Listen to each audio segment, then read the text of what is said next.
then this is the video relating to our chapter 5. Chapter name emergent modes of business, class 11 subject business studies. यहाँ पर topic है हमारा need for the emerging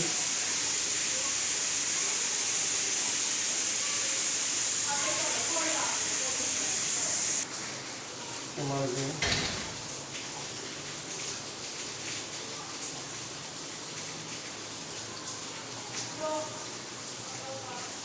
modes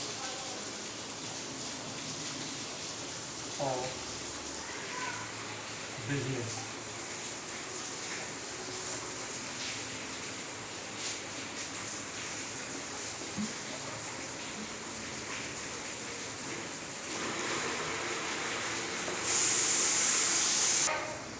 तो यहाँ पर हमारा आता है business activities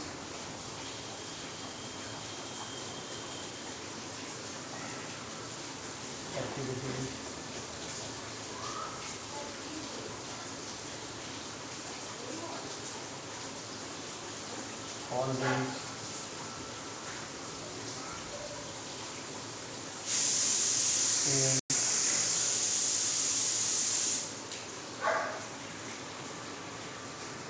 aim to create utilities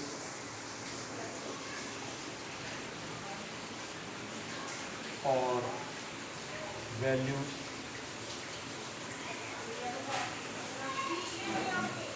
in the of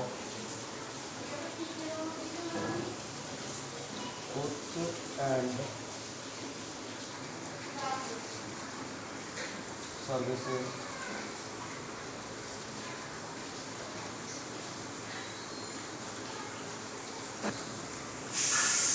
which the buyer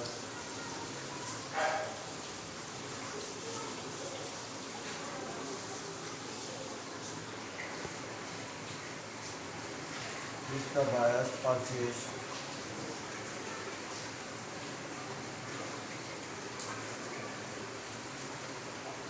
to satisfy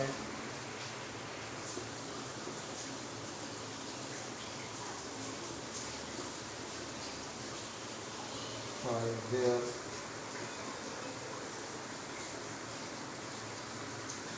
needs.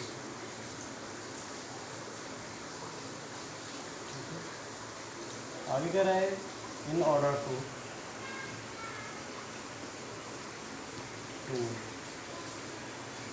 Meet every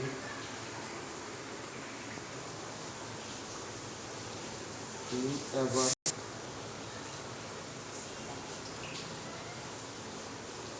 growing competition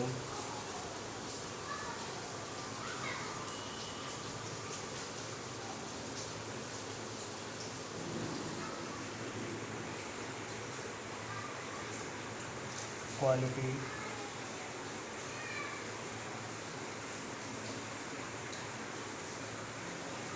standard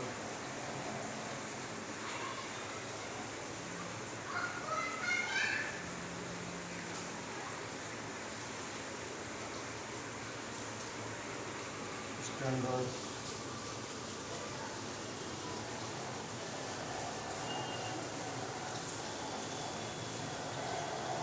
lower prices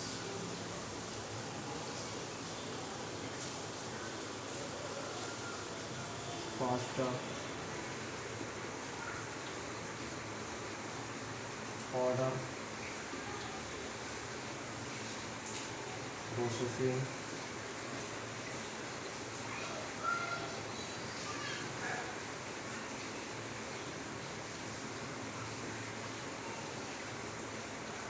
and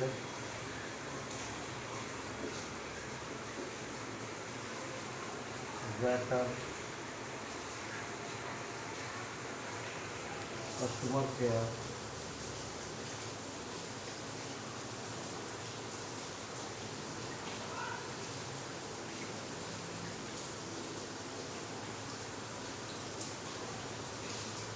There is a need a need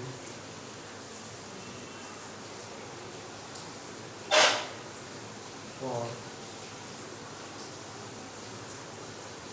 the business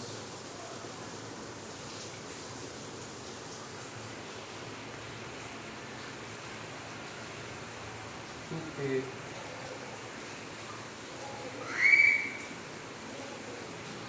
benefit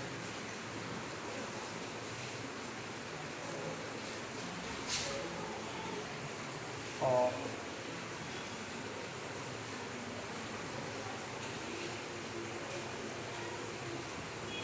emerging technologies.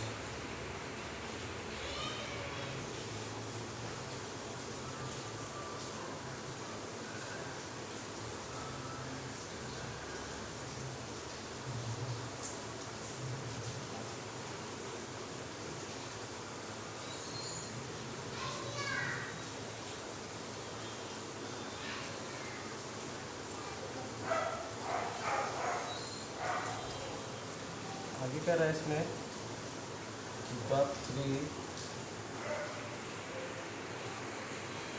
Strongest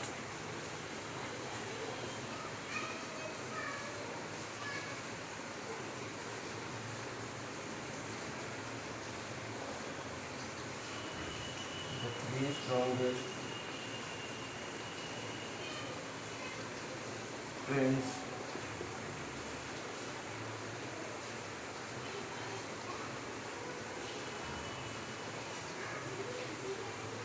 that are shaping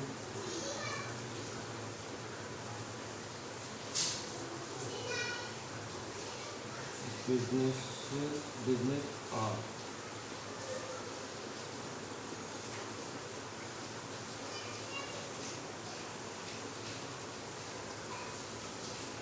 number 1 है हमारा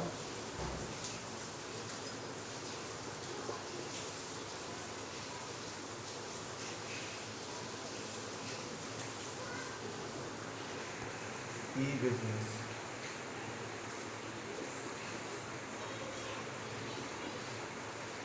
इसको call करते हैं हम electronic business.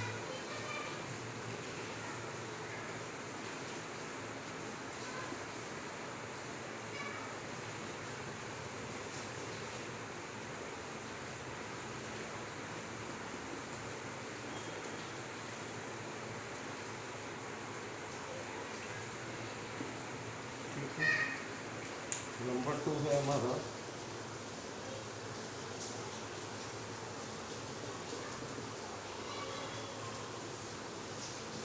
Outsourcing.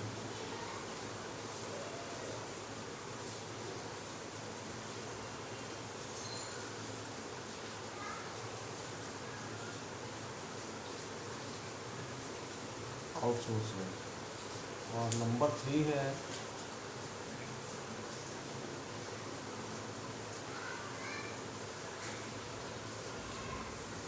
International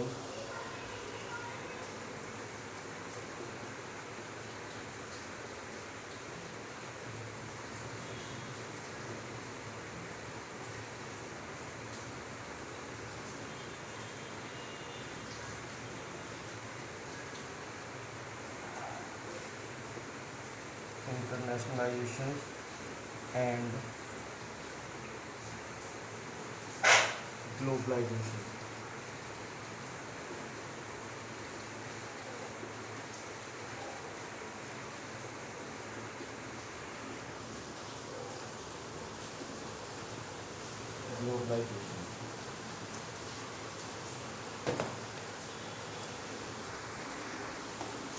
तो कहने का means यहाँ पर क्या है, need for the emerging modes of the business. इसमें कह रहा है business activities all allows aim to create utilities और the values in the form of goods and services. जो हमारा बिजनेस एक्टिविटीज़ है वो कहीं ना कहीं इन्वॉल्व होती है किसमें,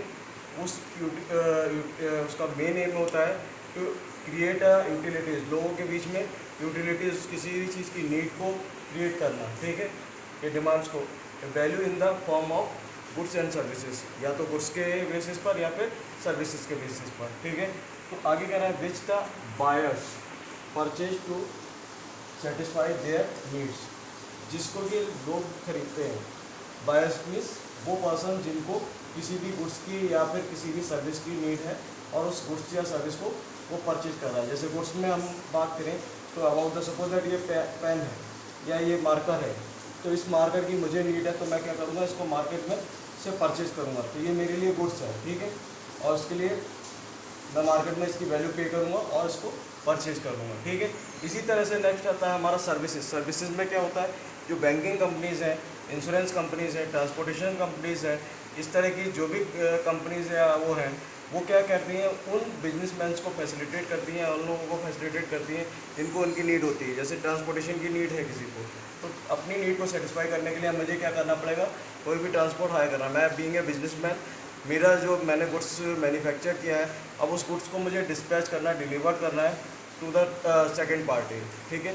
तो उस सेकेंड पार्टी को डिलीवर करने के लिए मुझे क्या करना पड़ेगा, किसी ट्रांसपोर्ट का वो करना पड़ेगा। सपोज दैट मैं रह रहा हूँ, बरेली में रह रहा हूँ या मैं दिल्ली में रह रहा हूँ, तो मुझे वो गुड्स सप्लाई करना है लखनऊ या कानपुर, तो मुझे क्या करना पड़ेगा, किसी न किसी ट्रांसपोर्ट को यूज़ करना पड़ेगा। तो वो हम सर्विस लेंगे और उसके बदले में पे करेंगे, ठीक है।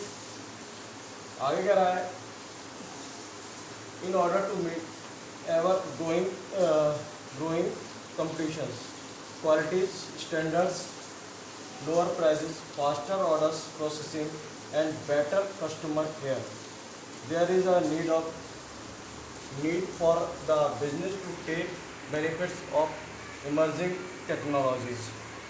कहने का मीन्स यहाँ पर क्या है कि जब हम किसी भी कंपटीशन में इन्वॉल्व हो रहे हैं, क्वालिटी स्टैंडर्ड मेंटेन करनी है, स्टैंडर्ड मेंटेन करना है, फिर प्राइजेस को भी वो लेकर के चलना है, फास्टर ऑर्डरिंग करनी है, प्रोसेसिंग में जाना है। मतलब आप कस्टमर आज की डेट में क्या चाहता है कि कोई भी गुड्स, जो भी गुड्स मैन्युफैक्चर किए जा रहे हैं या जो भी गुड्स है, अगर हमें नीड है तो वो बहुत फास्टली वो मुझ तक पहुँच जाए, ठीक है। तो उसके लिए क्या करता है, वो उसने आज ऑर्डर प्लेस किया या अब मार्केट जाएगा या बहुत सारी चीज़ों से बचना भी चाहता है। वो आज की डेट में जितने भी कस्टमर्स हैं वो चाहते हैं कि भीड़ भाड़ से हम बचे रहें या और भी सारी चीज़ें, या हमें जिस चीज़ की नीड है वो हमें इजीली मिल जाए। तो क्या करेगा, वो साइट पर जा करके उसको ऑर्डर प्लेस करेगा और वो ऑर्डर डिलीवर्ड हो जाएगा घर पे।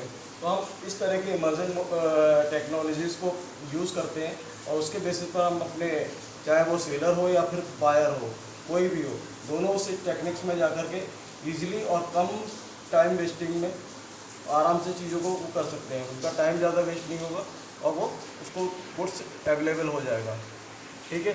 The three strongest trends that are shaping the business are, number 1 है इसमें ई बिजनेस, जिसको हम कॉल करते हैं इलेक्ट्रॉनिक बिजनेस, ठीक है। दूसरा है हमारा आउटसोर्सिंग, ठीक है। तीसरा है इंटरनेशनलाइजेशंस एंड ग्लोबलाइजेशन। इंटरनेशनलाइजेशन और ग्लोबलाइजेशन में ओवरऑल वर्ल्ड में हम उस बिज़नेस को कर सकते हैं, ठीक है। इलेक्ट्रॉनिक बिजनेस हमारा कहीं पर भी हमने ऑनलाइन वेबसाइट ओपन की है और उसके बेसिस पर हम कर सकते हैं। आउटसोर्सिंग मतलब कुछ इस तरह के प्रोसेस जिसके बेसिस पर हम दूसरों को फैसिलिटेट कर सकते हैं, ठीक है। ये कॉल किया जाएगा हमारा need for the emerging modes of business of E business.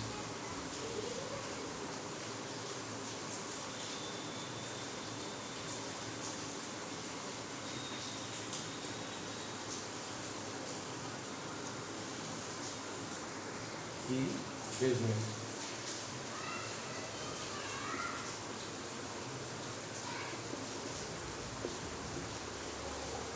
Scopes of E business में से यहाँ पर कि हमारा ई बिजनेस का स्कोप कहाँ पर है, कहाँ पर हम उसमें इन्वॉल्व हो सकते हैं। जैसे हमारा फाइनेंसिंग है, प्रोडक्शन है, मार्केटिंग है या पर्सनल सेलिंग्स है, इस तरह की चीज़ों में हम जा करके ई बिजनेस में इन्वॉल्व हो सकते हैं। आगे कह रहा है इसको हम क्लासीफाइड कर सकते हैं। जो हमारा ई बिजनेस है, कह रहा है e-business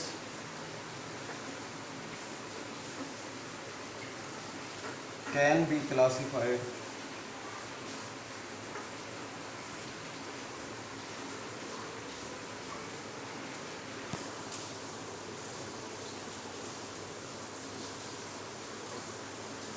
into 4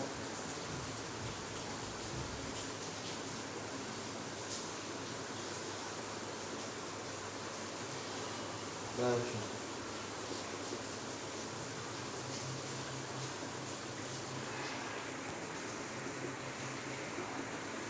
नंबर 1 है हमारा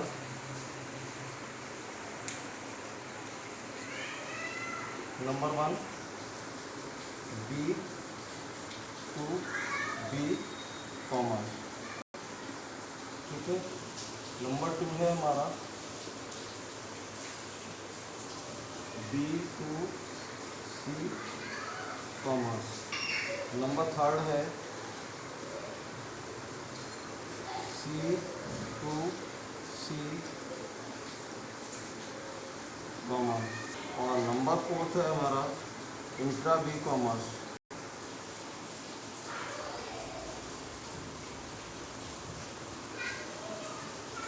ये हमारा 4th पॉइंट है। तो जो हमारा ये B2B कॉमर्स है, जिसमें बिजनेसमैन से बिजनेसमैन की डीलिंग होती है। B2C कॉमर्स में बिजनेसमैन और कस्टमर्स के बीच में डीलिंग होती है। C2C कॉमर्स में एक कस्टमर दूसरे कस्टमर के साथ डील करता है, जो जिसमें हम सेकेंड हैंड गुड्स की डीलिंग करते हैं, ठीक है। इंट्रा बी कॉमर्स एक डिपार्टमेंट में आपस में एक दूसरे के साथ में इंटरेक्शन करेंगे, उसके बेसिस पर वो हमारा इंट्रा बी कॉमर्स पॉइंट दे जाएगा, ठीक है। तो ये ओवरऑल हमारा पॉइंट है, need for the immersion modes of the business and the scope of the E business. ये ओवरऑल हमारे पॉइंट्स हैं।